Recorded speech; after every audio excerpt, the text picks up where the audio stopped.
for all things Halloween. This is Hauntformer, and everyone, welcome to my 200th R.I.P. review. Thank you all so much for all of the support and love all year round, not just around Halloween. I couldn't do this without God, of course, and without all of you guys for making the year so tremendous. So I want to thank you up front so much for all the support.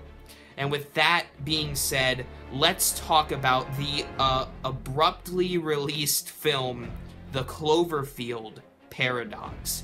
So on Super Bowl Sunday, there was this announcement that the newest installment in the Cloverfield franchise, which is now on its third part, would be released on Netflix that evening.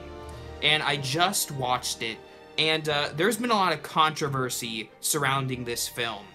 People are saying it was very, abrupt in the way it was made.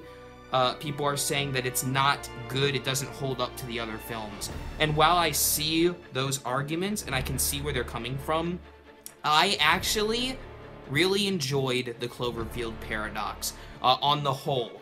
Of course, there are some issues that I would nitpick here and there, but overall, I actually really did enjoy the film. It follows a very similar, not exact, but a very similar tone to the first two films, of course, being directed by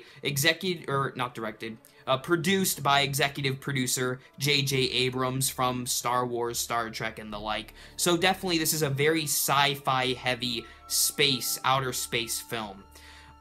Unlike the other two, it's mostly set in outer space, and also unlike the other two, and this is probably the reason a lot of people didn't like it, and I can see where they're coming from, this is not a horror movie. The first Cloverfield was very much a Godzilla-type monster flick. The second film was a psychological thriller with John Goodman's character, Howard, wreaking havoc in an underground bunker. This movie is very much different. This is not so much a horror movie as it is a psychological film in outer space. It doesn't have a lot of monsters. It doesn't have a lot of, thrilling parts in it. It's not ultimately that scary, and I don't think that was the point of the film. It follows this idea of alternate dimensions, alternate realities, and timelines, and it does it really well.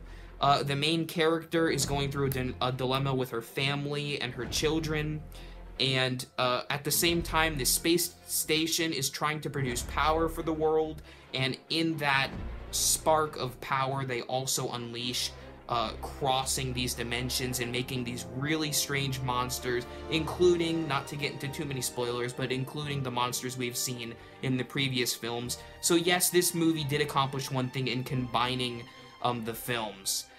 So overall, I actually really did, on the whole, enjoy the Cloverfield Paradox. Getting technical, the soundtrack was very good. It had throwbacks to the original scores, especially 10 Cloverfield Lane.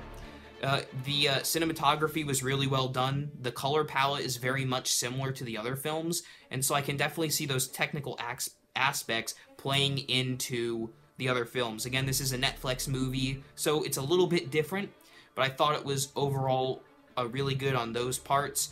The other thing that I wanted to get to were some of my gripes with it.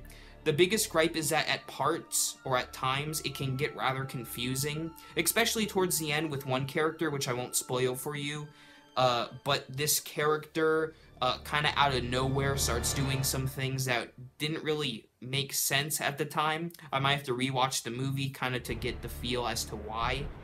And then, of course, there was the lack of, scares and horror that we saw in the previous films, but we didn't really see in this film.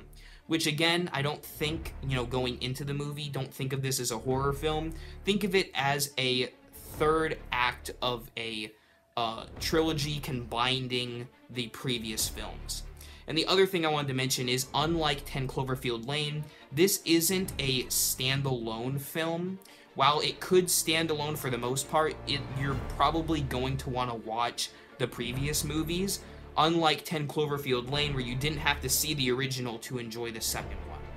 So those are my thoughts overall on the Cloverfield Paradox. I understand that this movie was controversial, so in the comments below, let me know how you felt about this movie, because I can see where a lot of people are coming from, but I definitely enjoyed it, and maybe I'll do a live stream or something like that where we can discuss what this means for the franchise.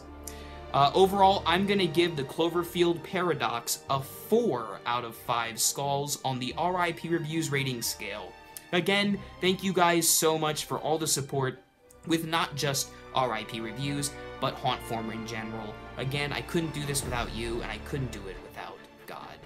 Thank you all so much for watching, and remember, as always, for all things Halloween, this is Hauntformer.